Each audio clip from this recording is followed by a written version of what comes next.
Та це повинно бути. Це, по суті, це одні із воріт Києва. Це траса, яка веде до столиці. І всі, хто проїжджає по цій дорозі, вони повинні бачити ці пам'ятки, яким багато тисяч років. Ось всі гості, іноземці та й місцеві. Будь ласка, ось кожен раз приїжджаєте, ви бачите. Тут жили люди декілька тисяч років тому.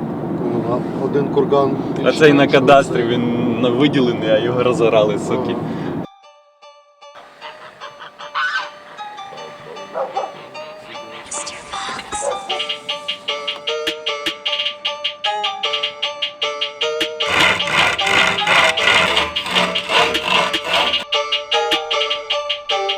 Ми місили чорнозем.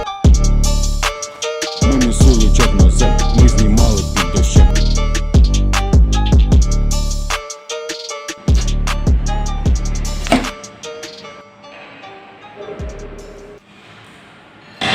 Видишь на карте? Не, вот эти две звездочки. Вот тот курган, который подрезанный, но пока еще более-менее живой. А вторая звездочка — это курган, который уже полностью распаханный. Мы только что проходили, там над уровнем земли, в принципе, возвышенности уже нет, уничтожен. Итак, из 120 тысяч гипотетически известных курганов в Украине уничтожено, наверное, как минимум больше половины.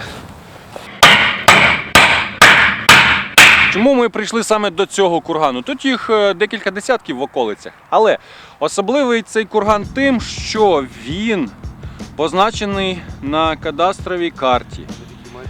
Ось ми стоїмо біля цієї могили, ось вона позначена, виділена на кадастровій карті. Тобто близько половини гектара захоплено території археологічної пам'ятки. І зараз ми повинні нагадати користувачу цих земель, що він порушує закон, це стаття 298 Кримінального кодексу України та 197.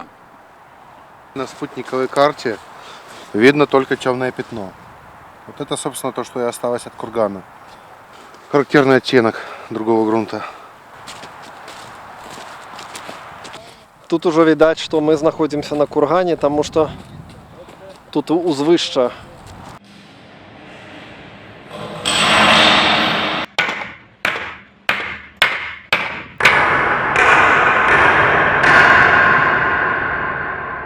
Я думаю, треба скерувати знак до траси, Да. що всі, хто приїжджає. Може, тут буде приїжджати міністр культури, директор Центру охорони пам'яток Київської області, побачить цей знак і зверне увагу на пам'ятку, яка була зруйнована.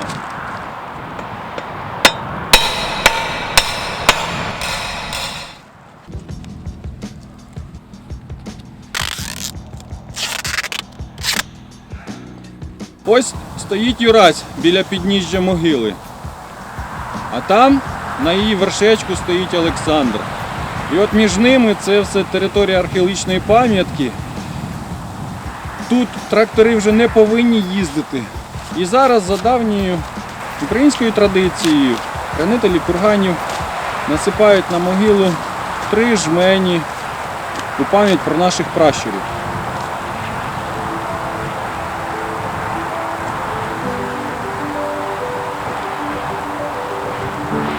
Він довго ходив степом, доки не натрапив на печеру. І в тій темній печері він знайшов зміїногу богиню Дану,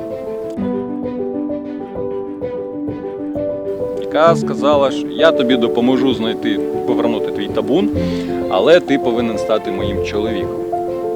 Він погодився, в результаті народилося у них 3 сина – Ліпоксай, Арпоксай та Колоксай. З часом Таргітай, коли вже сини підросли, пішов, але залишив матері їх лука і сказав, що хто з синів зможе натягнути тятиву на лука, той і стане царем і буде правити всіма скіфами. О, стоп! Дивіться, цікавий збіг. Поки ми йшли до могили, було тихо.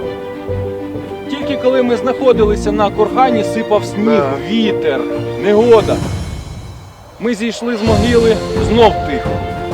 Я не містик, але я люблю співставляти факти.